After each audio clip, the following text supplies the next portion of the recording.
My name is Viktor Phoenix, and I'm the head of audio for the new LA facility for HeadSpace Studio. HeadSpace started in Montreal, and I am leading the expansion into LA. I predominantly work on entertainment experiences in VR across 360 video, interactive VR, AR, MR, and I have worked on a few documentaries, so I'll talk about that as well. But in general, I'd like to just talk about the roles, well actually the roles that sound plays with and in the new realities, which XR is the shorthand for, as well as MR, mixed reality, augmented reality, and even good old VR. I don't know if you guys remember that from last year.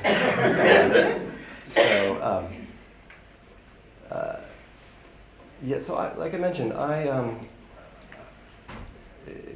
I not moving? Let's see if we can get this working. I did a second ago. Did. There we go. So I fell in love with sound at a very early age, and you know, in a way, I think we all did in the womb. And some of our first senses that we experienced were our mother's heartbeats, and our whole world at that point filled with sound, the rushing of the blood and murmurs from the outside the womb, and we, as people, grew into sight, whereas our entertainment media grew into sound. And I think it's an important distinction and an interesting concept because sound tends to be a subconscious experience that we tend to take for granted, the dancing shadows. I'm quoting Walter Murch liberally here, who coined the term sound design. But it really does connect us to our world in a visceral way. But as Sandra mentioned, is often forgotten in the process, the development process. And that is, that I think is a loss because when people ask what are my favorite sound experiences, I think the best ones are those projects that have perfect blend of visuals, of narrative, of everything working together in a cross-modal way, in a way that the way that we ourselves experience the world. And I'll talk a little bit about that. And I think that's an important aspect for this, is that thinking about sound ahead of time pays off. It's one of the, I like to say it has the highest return on investment. For a feature film, it's generally 2.5% of the budget, which is an incredibly small number for the weight that it can carry.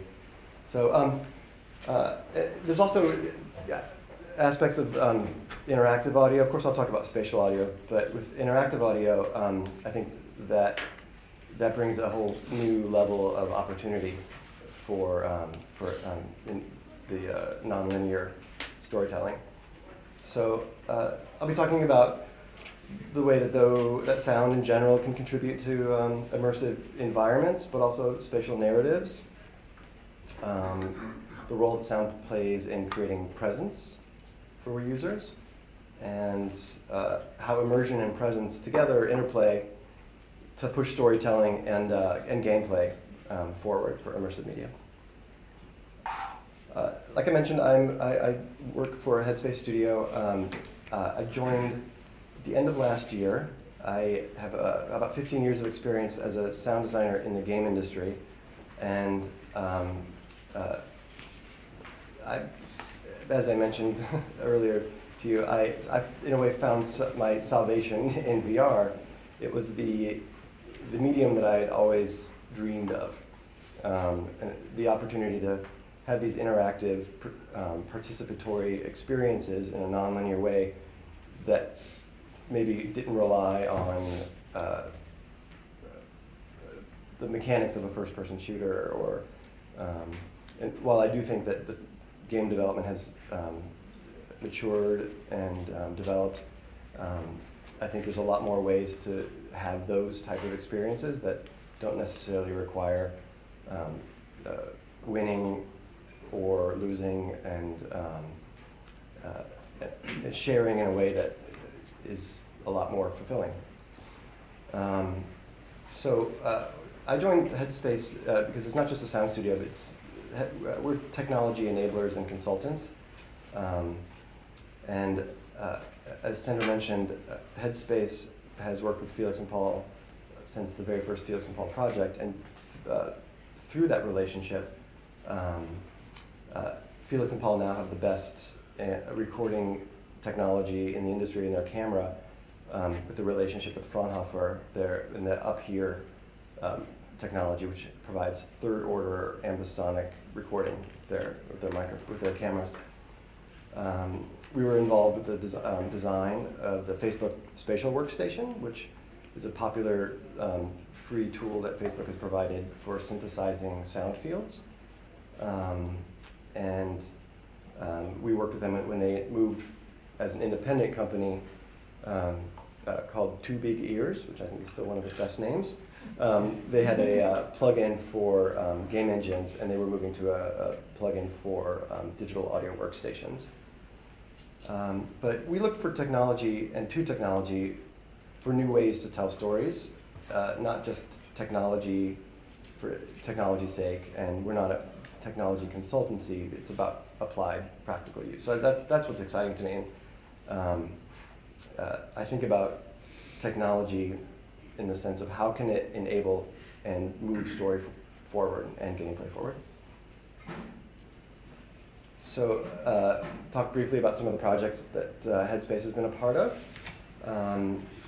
This is a still from a Jurassic World experience from 3 years ago, almost 3 years ago now. It has the most views for a 360 video on the Oculus Store. It's reaching over 10 million views at this point. In 2017, the People's House won a Primetime Emmy for Outstanding Original Interactive Program. Miyubi was the first 360 video cinematic VR feature. Came in at about 45 minutes. That featured Jeff Goldblum in a somewhat secret scene as the creator of the Miyubi the robot. And there were some interactive elements that could be unlocked, and special scenes that can be unlocked as well. So it was Felix&Paul was sort of towing into interactivity from their cinematic experience. HeadSpace worked with Marshmallow Laser Feast and DPT, Department out of Montreal, and on a project called A Colossal Wave, which was part of the South by Southwest art program this year. It's a multi-location mixed reality experience. It explores the human impact on the natural world. And I'll go into some of that process a little bit later, but it takes Newton's third law as an inspiration. And it's a nice reminder for every action that there's an equal and opposite reaction. I can talk about that a little bit more. Isle of Dogs Behind the Scenes was just released recently. And Space Explorers will be coming out soon. This is a documentary cinematic VR experience. The first episode covers the work that NASA is doing, and the second episode there'll be some conversations with some other agencies, but those will launch this May. So I'll talk a little bit about how I look at the process, and I think of immersion from the context of the technology and what it enables. At this point, I look at a pre-production and prototyping phase. So if this is a cinematic VR 360 video, You know, we can map some of the pre-production type phrases for that. If it's an interactive experience, this would be a more of a prototyping phase, but we're really looking at the platforms, the technology that we can use, what it can offer and what it limits, and thinking of it, the technical and creative exploration at this point for the project. So we're moving from a channel-based audio production standard and screens to an immersive technology, where for audio our focus is sound fields and object-based audio, neither of which are new technologies. In fact, sound field and ambisonics specifically has been around almost 40 years now, but the application of it and the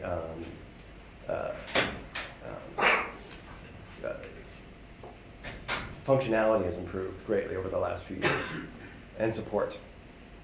So with sound for immersive media in general, really how I see it is we're peeling back these layers of abstraction that work so well for traditional media that allow the user to have some sense of emotional distance, which I think can be an important aspect as well. But for an immersive media, I want to peel back some of those layers of abstraction and allow the user to really be a part of that world that we're creating. So we're really moving from a passive to an active experience. And that active experience may be as simple as the ability to turn your head in 3 degrees. It may be as advanced as a full 6 degrees of freedom, where you can stand, move, walk, and interact with objects. And that really depends on what kind of experience and story we're creating, but it's really about just moving from interpreting to now we're experiencing it. So immersion is enabled by technology. We talk about immersion, but it's not a sense per se, where presence is a sense of being somewhere. And that's a more intrinsic emotional state. But together, they work to elevate spatial storytelling and gameplay in these immersive medias. So definitely the first place my advice would always be, don't wait to fix something in post. Some of the best moments were planned, either scripted in the screenplay or designed in a design document, but thinking about the sound for a project outside of dialogue and music, which those are very important, but in a way low-hanging fruit. And we understand, we dialogue every day, we talk, we understand the effect that music has on us emotionally. But if you can, in a planning stage, close your eyes and imagine what the space would sound like in the way that, maybe in the way that Brian Eno did when he was as the story goes, invented ambient music in a hospital and created music for airports, and just thinking about all the wonderful elements of sound and tones all around us all the time that we ignore, and we have to, for our sanity, tune out. But if we tune into them and think about how they can affect and drive our story forward, I think that the more we can do that in advance, the better we are at the end. If you're thinking of like a game mechanic or an interactive VR experience where you need to be a little bit stealthy or secretive, if you have sounds that you make that can interact with maybe the AI, and I'm using AI in the algorithmic sense, not the machine learning sense, if those sounds could drive a visual effect to indicate maybe the awareness of other characters, the non-player characters, that's one way that sound can be less reactive. And even using voice input. which a colossal wave, voice input was used to generate characters called voice fruit. So in that project, as I mentioned, it's a multi-installation, multi-location project. The first location, there's a tall tower where a participant will drop a bowling ball from several stories up. And surrounding that tower are users, viewers, interactors, whatever term we need to come up with soon. They are in head-mounted displays with headphones, and what they see are a digital representation of the umbrella that you see there. But when the bowling ball hits the ground, it triggers a colossal wave. Inside that wave, as it comes towards the users and freezes, they see creatures hidden in. And what those creatures are created in this other space where two users will be also in a VR headset and headphones. Using the mic built in, they'll generate through their voice these voice fruit dynamically. So as they sing or talk, the pitch of their voice will determine the size, shape, and color of these voice fruit, which at the other location they'll see in the wave, and at a certain point, and they have a life of their own.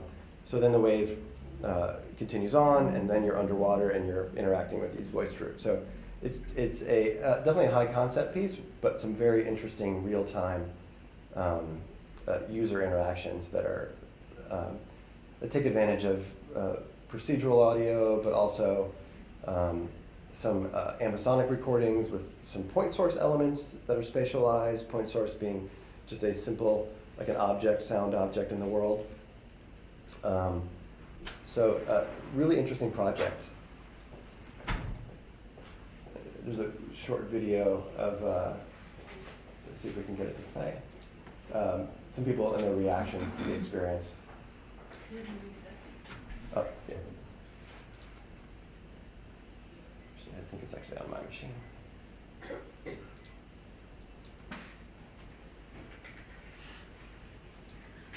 It's the permission to keep this.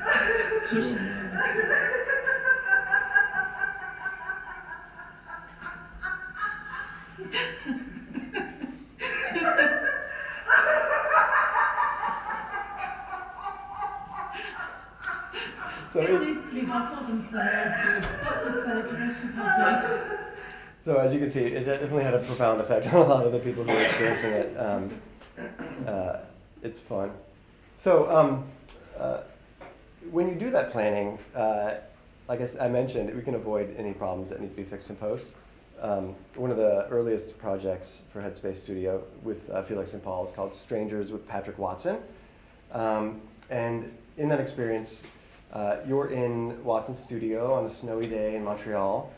It's just the two of you and the dog. And now, with just a very simple act of opening a window, they allowed some sounds from Montreal to float in and really set you in that space in a way that would have either had to be generated in post or just missed entirely. And it's really effective to put you in his space while he's playing a song for you. It's a very simple but powerful move there. With interactive audio, it can respond to both input and state. So what I mean by that is a user can, when their heads are tracked and move, or they do a thing in the experience, the interactive audio can respond to that in a way. But there's also the state of the world, and the audio can reflect that state and provide feedback in a both literal and subtle, subconscious way. And another aspect is that sound can then be modeled to propagate through that environment. And sound propagation is, for me, a bit of a rabbit hole of exploring how sound interacts with in an environment, both in interior and exterior. But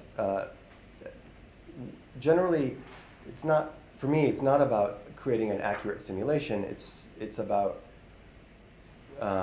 recreating the space in a way that feels right, if that makes sense, for the experience. So sometimes I can play with how it responds in an unnatural, slightly unnatural way, to maybe push an emotion of an experience a little further. But those movements with interactive fidelity, in regards to interactive fidelity, movements and actions, those relate to what we call agency. And the feedback and that sound propagation relate to presence. And they all work together and can work together to really support your story. So it's very important to consider an entire space. And like I said, I do push it, but I generally prefer to respect the laws of physics, because users can, it can create a real cognitive dissonance in immersive media that, while it may work in traditional media to have an unnatural distance between the camera, essentially, or your point of view and the character's point of view, in an immersive experience, that can really create a cognitive dissonance. And having it sounds at natural distances tend to ground the users more and the viewers more in that world. An example of that is a documentary I worked on called The Click Effect. And this is a documentary VR experience for New York Times, MacArthur Foundation, about free diving, where divers will dive down to 100 feet or meters. I'm blanking a little bit, I'm sorry. But they'll free dive with dolphins and whales. And this experience allows you to be there while they're free diving and get a sense of what it's like. So in this shot, the camera is moving from the location 1 through down and into that open space, and then it'll follow the diver at location number 2 through that portal. But we have another diver and another portal. So when I worked on this piece, I completely generated a synthetic sound field. I did it all in Pro Tools, and I spatialized.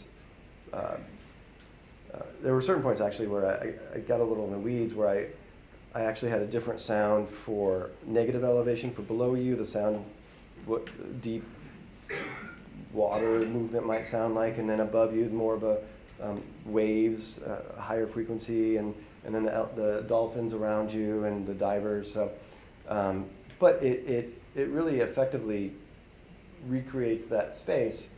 It's a little unnatural, but it does, by taking the whole space into consideration, not just a flat 2D plane, a 360 plane, thinking about it in terms of 3D space with height, elevation, and distance, it really helped navigate and both drive the gaze of the viewer, but also help you feel as though you were playing along or following along with the diver. So I track here a little bit the diver as he swims towards the portal, goes through it. We start hearing more and more the sounds of dolphins, and it's spatialized. So what I mean by that is if you're not looking at it at that space, it'll sound as though it's coming from this side in a natural way. And spatialization recreates the way we naturally hear. So it takes into consideration the distance between our ears and that slight delay, the head shadow, the distortions that our head creates when moving a sound from one ear to the other ear, the shape of our ears. And while that's incredibly personal and unique, we generalize, the tools will generalize it enough so it feels good enough and better sometimes than to give you that sense that you're hearing that sound in a natural way. Let's see if I can play a clip from that.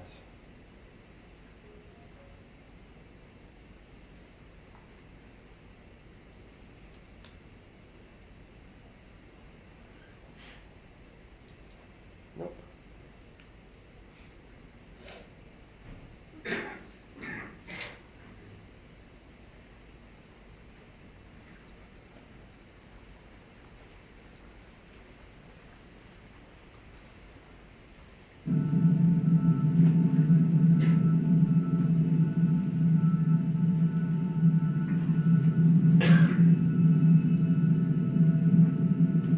So while the camera's moving and the camera operator is moving the camera around, this is also a 360 video. So if you were in a VR headset with headphones, you'd be able to track and move through the space and look where your gaze would go.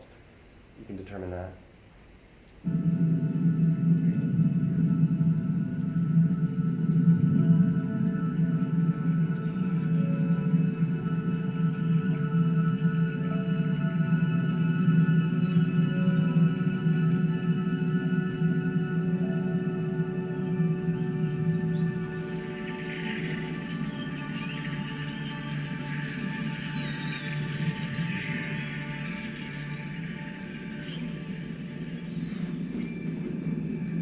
The spatial effect doesn't translate over speakers like that, but if you were in headphones, you'd be able to hear the dolphins move behind you.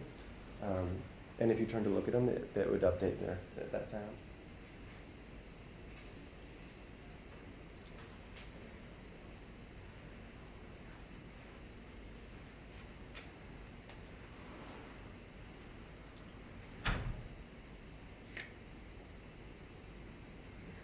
I lost my notes.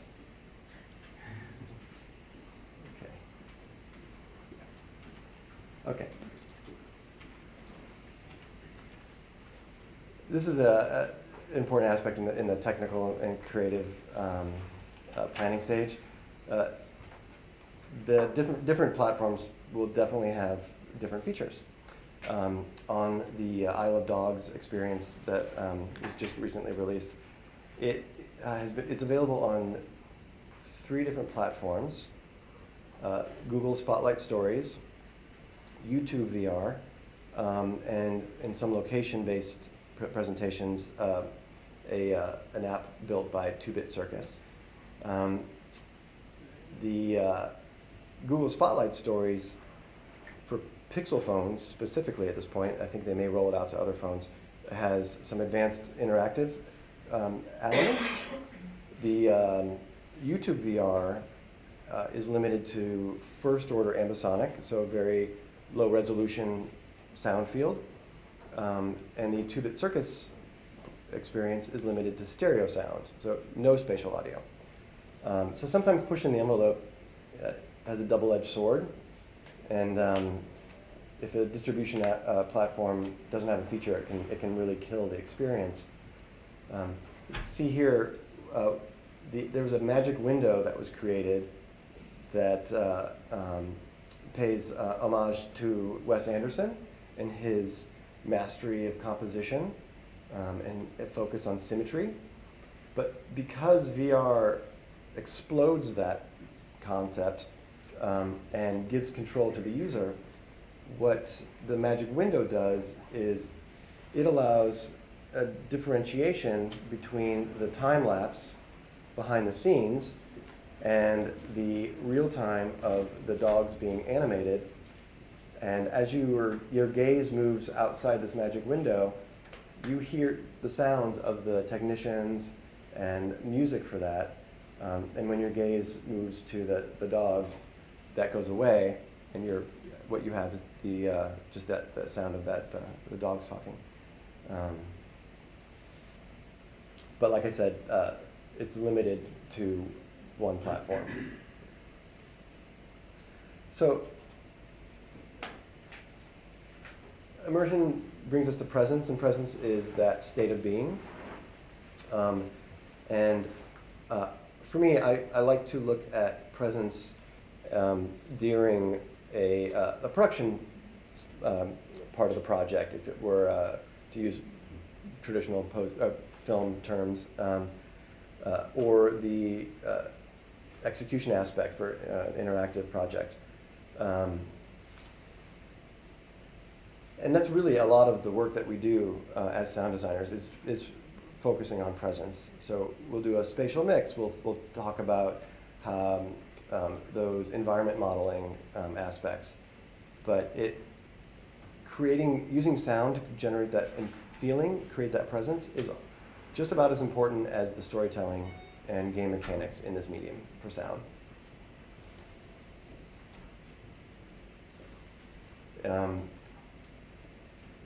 When we talk about suspension of disbelief, the first disbelief that we ask the users or viewers, interactors, to suspend is that they're not really in this virtual environment. We want to feel that you're there. So sound on a subconscious level has a really big role in shaping our perception of our environment. I talked a little bit about sound propagation already, but another aspect of that is the way that we hear the sound based on our relationship to the sound, and the changing of that relationship changes the way the sound reaches our ears. That's an important aspect for interactive VR, because perspective and relationships are driven by user actions. So we want to reflect those changes and support those movements and actions by changing the way our sound gets heard in real time. Distance modeling is another aspect of that, because in real time interactive experiences, generally we will not record a sound at distance. We'll record a close sound or design a close sound, and then using digital signal processing effects, we will model that sound at distance. So maybe we'll hear more of the reverberant sound and less of the direct sound. Some of the frequencies, depending on what environment we're in, maybe certain frequencies will be absorbed or reflected more. And if we're lucky enough, we'll be able to spatialize those reflections to root us even more in the world, so that we have a real understanding at that point, again, on a subconscious level, of our relationship to the environment through sound. And because sound has an unlimited field of audition, it allows us to achieve persistence when, even though an object may be virtualized, may exist in the virtual world, our awareness through our sight is limited, but spatial audio allows us to represent that in 3D space behind us, and that can help maintain a narrative persistence.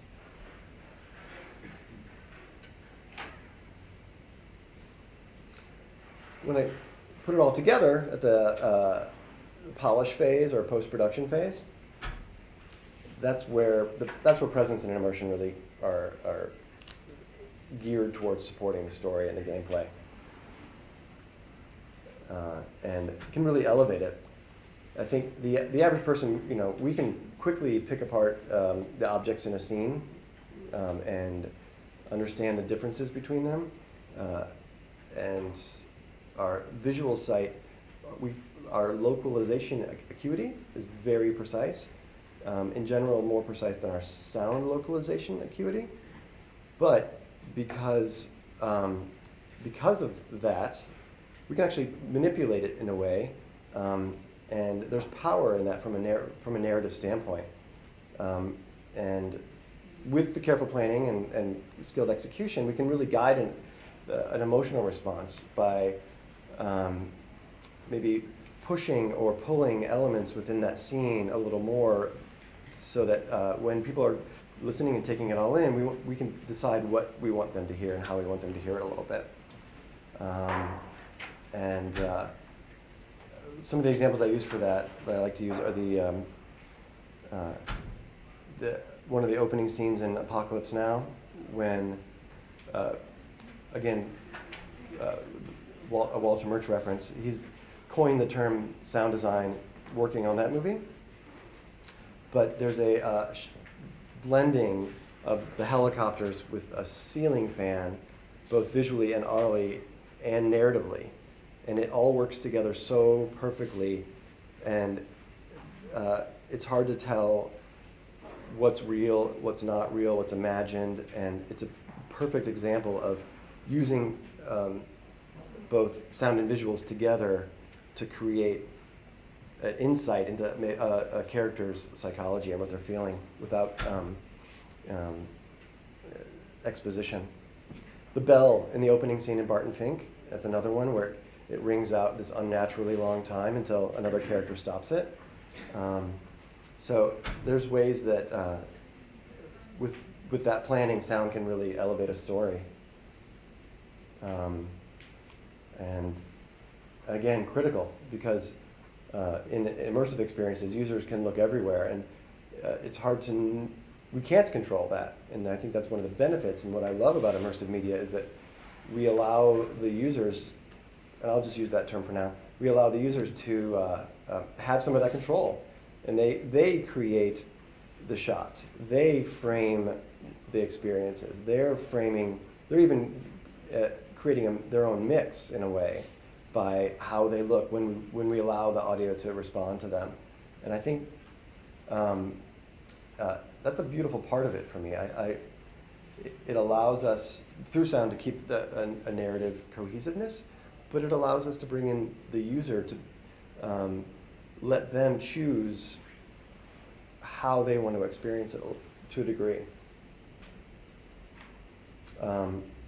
So one other aspect to consider in the post phase is the context of the viewer, both their presence and the point of view we want to convey. If it's a fiction experience or a non-fiction experience, if it's a genre film or genre piece or a documentary piece, that influences the way we design sounds. In Mubi, the viewer POV is of a toy robot. So visually, the camera will be moved down. So when you're experiencing the world from a 2.5-foot tall robot perspective, and at times the way that that toy robot would hear as well. And that was actually a critical part of that experience, and an interesting one too, because there's a small sense of embodiment that is not common in a lot of cinematic VR. But by restricting it to a toy robot, the limitations play to its, actually give it some strengths by containing it a little bit. And you get a sense of what agency might feel like in an experience with fundamentally limited agency. But it really roots you in the world.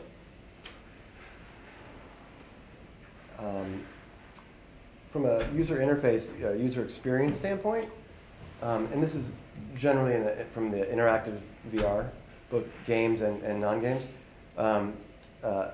sound can really convey a metadiegetic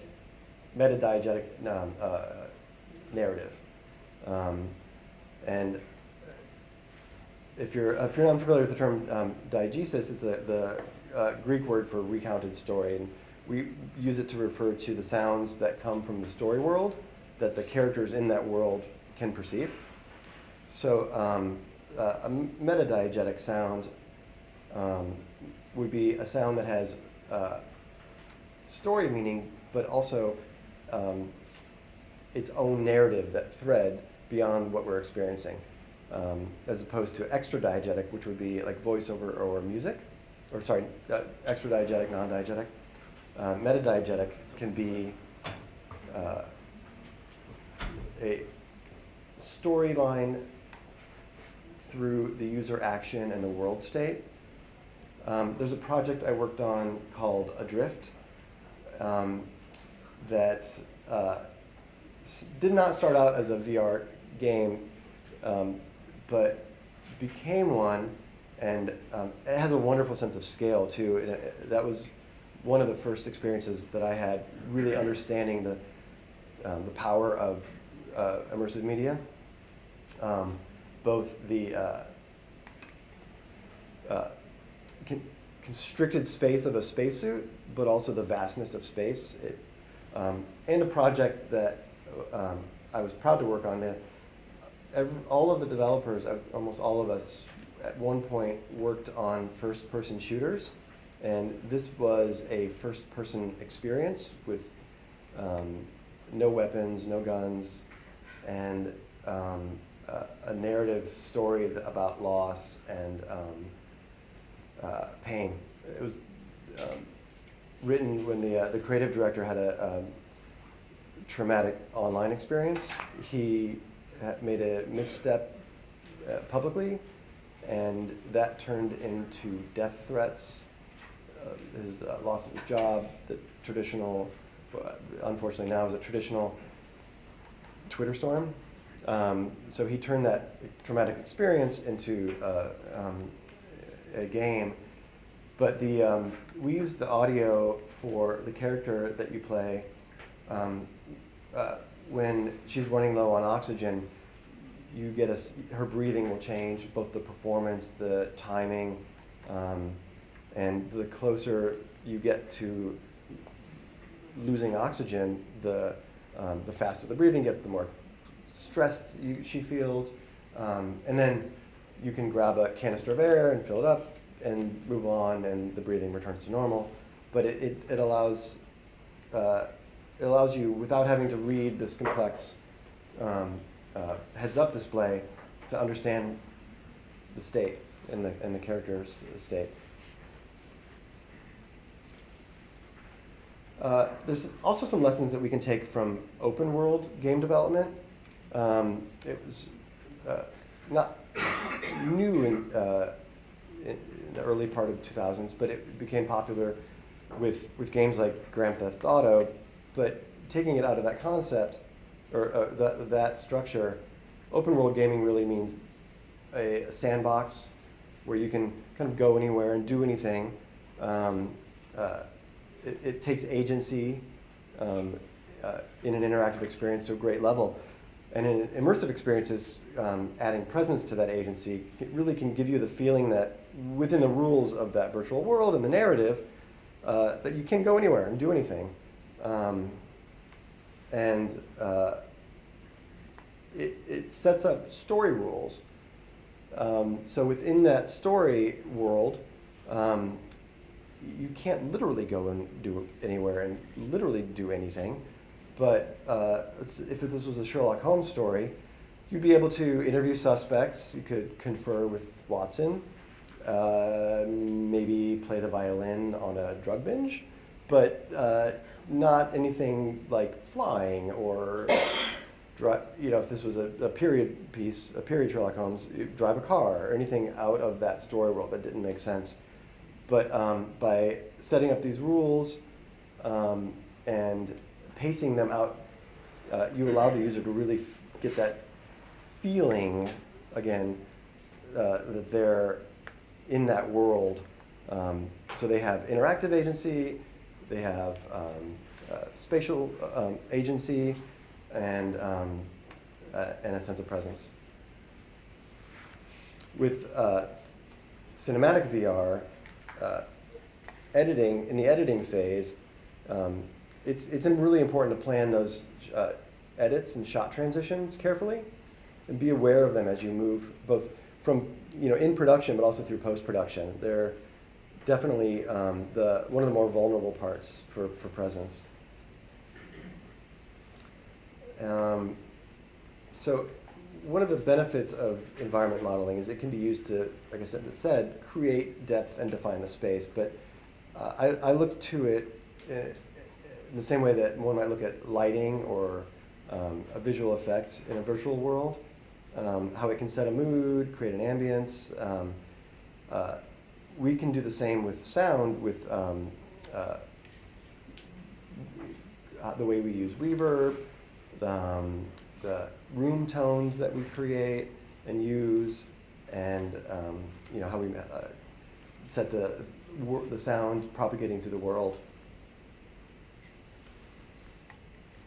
But pacing is, again, very, very important because there's still the wow factor that new users will have, and as we experience these more and more, that wow factor will fade, but we still need to be cautious about that and allow them to take in the world that you've built, enjoy the view before we throw them off the cliff, give them a moment to breathe it in and get used to that space.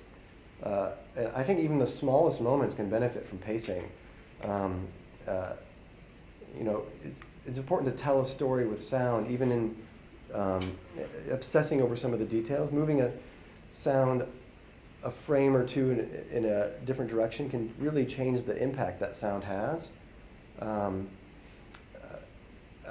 Think about like opening a door, and if we were to program that, we could say open the door. We could, but that experience is really, I actually spec'd out 12 different steps to opening a door. You reach out your hand, grab the handle, turn the handle, you hear the click, you push the door swings open, you release the handle, you have to remember to release the handle, step over the threshold, you enter the room, turn around, reach out your hand, close the door. So there's a lot of little steps, and all of those have an impact. Moving into that space, you have to consider, how does the sound change when the door opens? What am I hearing before the door is open? What am I hearing once the door is opened? When I move into that space, how does the sound of the space that I was in, how do we hear that? And this is also about pacing. 3D stereoscopic vision, spatial audio, those represent natural ways that we experience the world, but how we use, for example, the Oculus Touch or Xbox controller or a keyboard, those are incredibly unnatural ways to interact. So pace that experience elegantly, and not only allowing the user to enter the world, but also to interact with the world.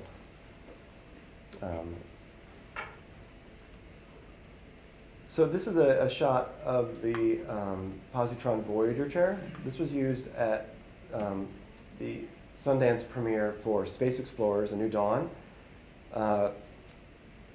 The Positron Voyager chairs have movement. They can rotate with the motor, but they also have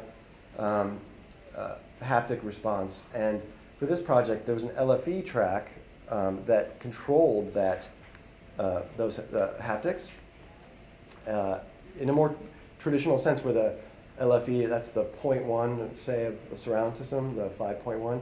It's the lower 10% of the frequency spectrum. It's the low frequency effect. And here, you don't hear that sound. You feel it through the haptics in the chair. And it was used to create a sense of excitement for a space you can't physically be in. In fact, during the launch of one of the SpaceX rockets, where you would be liquefied. So we created that experience with the haptics to give you a small sense of that without risking your organs. But we use, so it's a temporal metadata, and it controls both the amount of vibration and when it's delivered. And that cross-modal effect, it can compensate for the lack of dynamic range that we have for headphones presentation, and the lack of loudness. And it delivers more immersion, and I would focus more on the immersion aspect rather than the presence.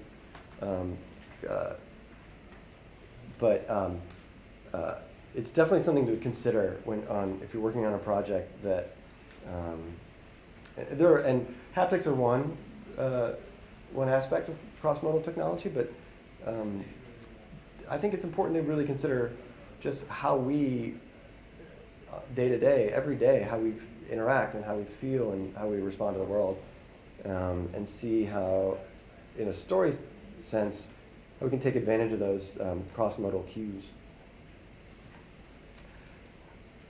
I think one of the greatest affordances of VR is, like I mentioned, is to involve the user in that process. And it's hard, but giving up that control, I think there's power there.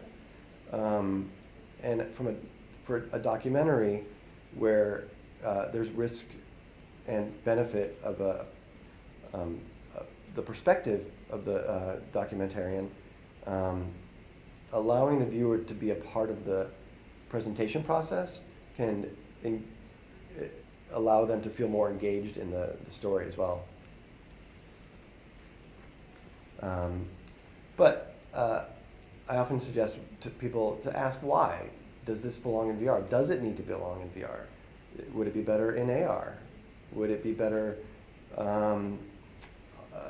as a tablet with just a simple window into the world? Would it be better as a flat movie? Does it need to be in VR at all? Does it need to have that immersive experience? Would it be better with surround or something like DTX or Atmos or Oro?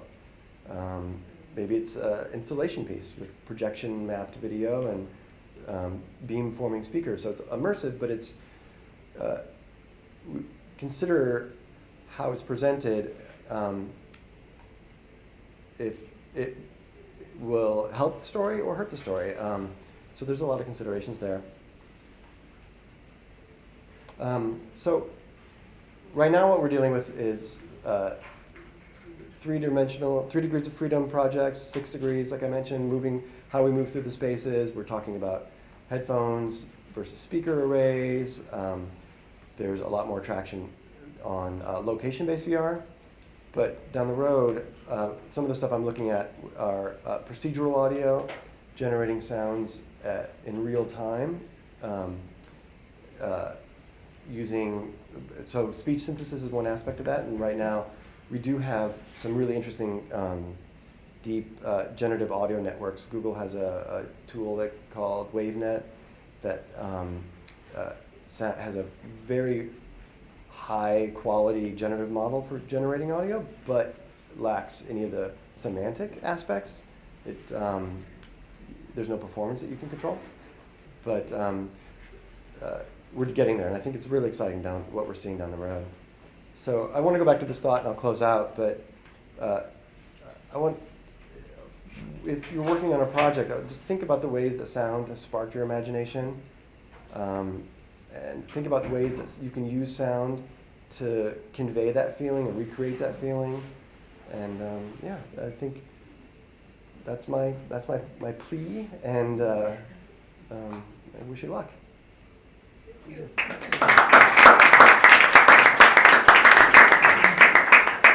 I'm sure there's probably questions. Just to say a little bit about, what is the chair called again? Positron Voyager. Positron Voyager. That is just the chair that you've seen.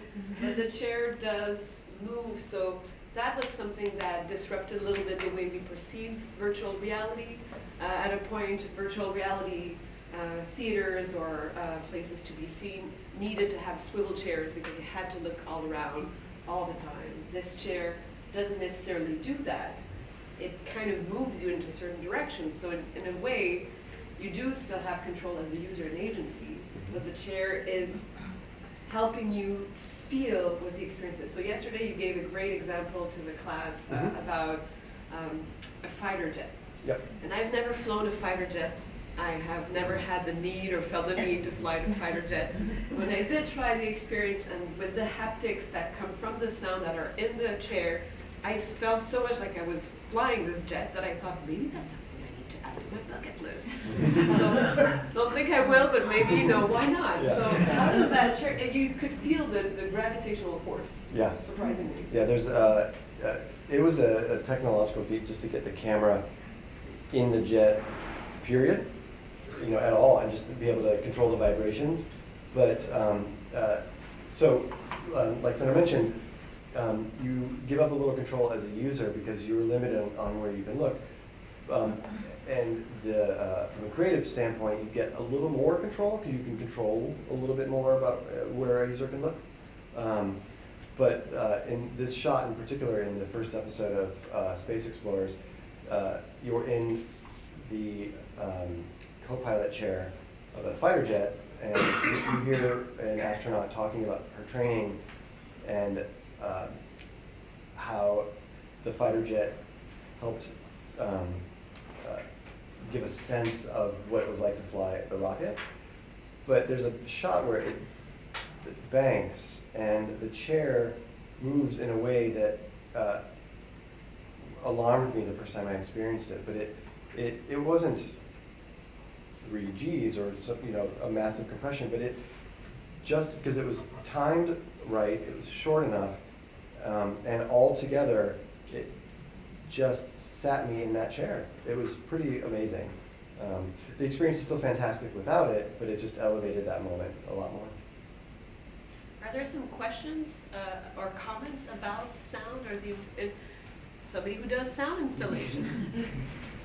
Yes, I've got 1,000 questions, but I won't harass you all at this moment. But I was wondering if you had experiences or could enlighten us on some more of the AR sound stuff. Directional audio in AR is obviously a lot more challenging, even if you don't know exactly where somebody's looking all the time, unless you have certain, headphones that have, IMUs in them and all that kind of stuff. But I'm wondering if you have experience with that, and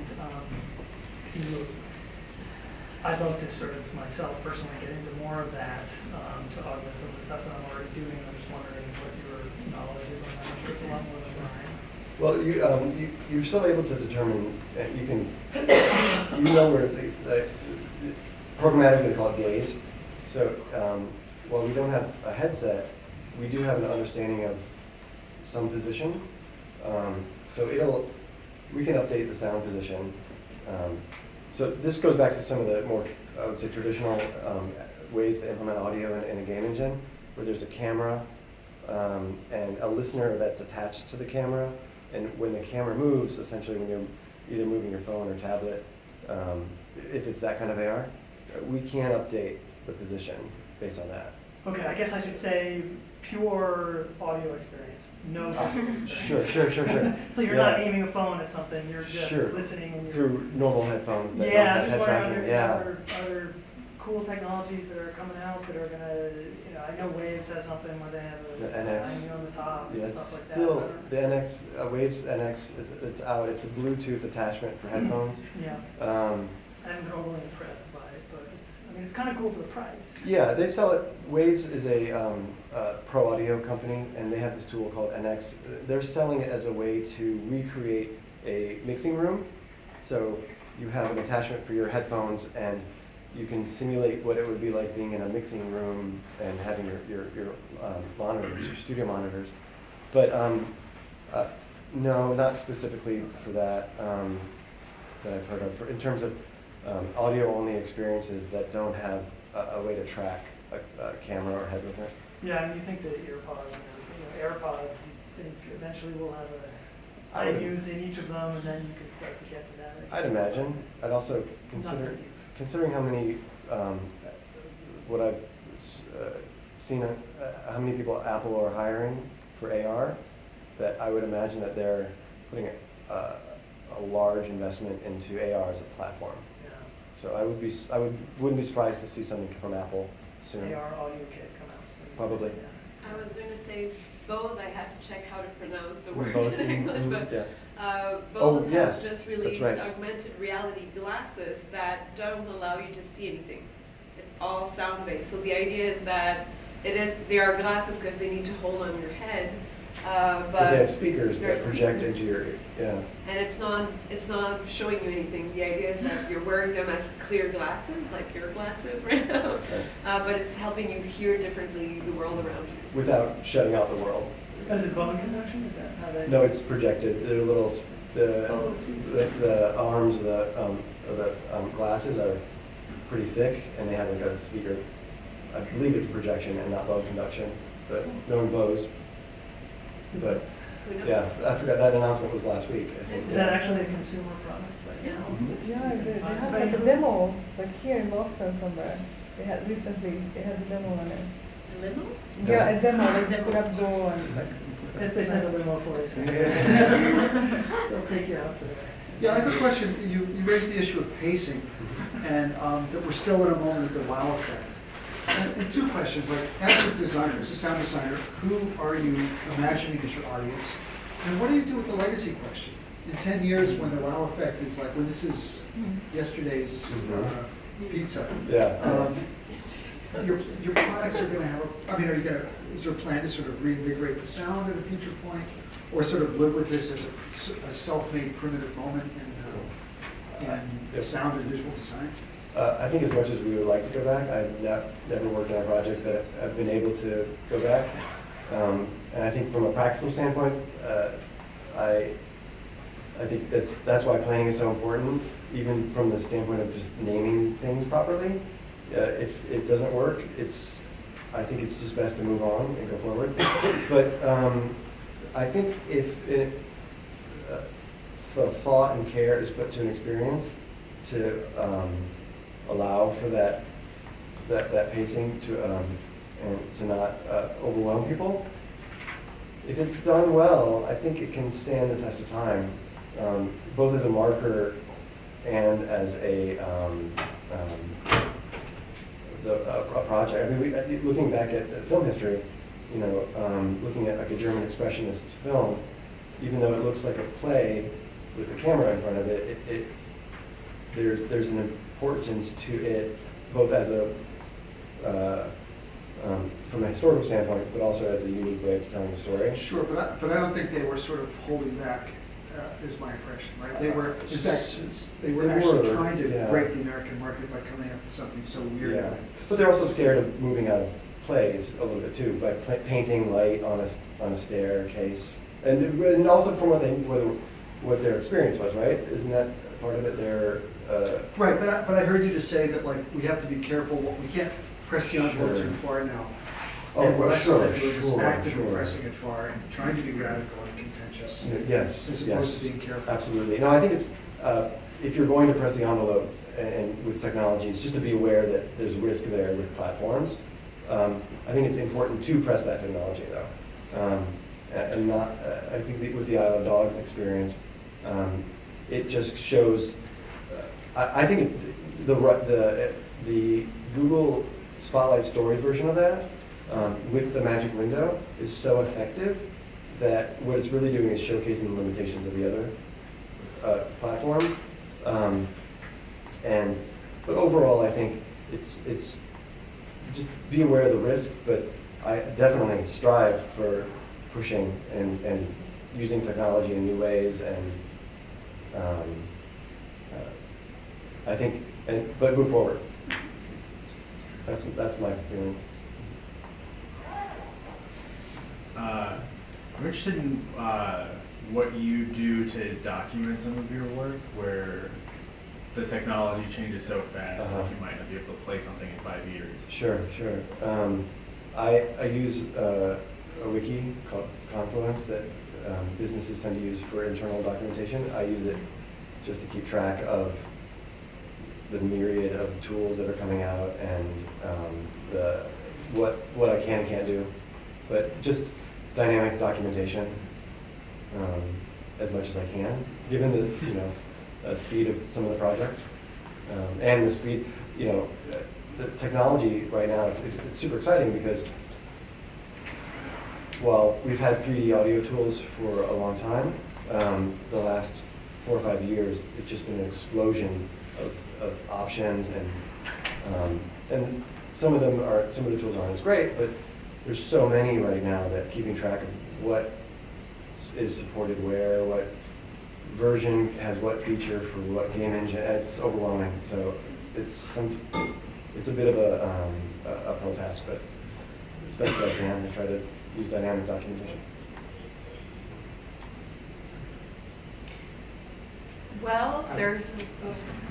It's you, sir. No. Have you had any experience with the ambisonic microphones, and do you have any suggestions or tips for ways to get nice ambisonic recordings with some of the new, like the Ambio mics? Sure. Yeah, I think the benefit of the Ambio, for one, is that it's a relatively low cost, so low barrier to entry for that, compared to like a sound field microphone, which sound field microphones have been around. The brand, which also creates a sound field. Their mics, 25, 30 years now they've been around, but they're $4,000 or $5,000.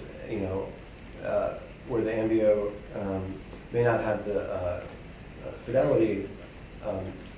They're easily rentable.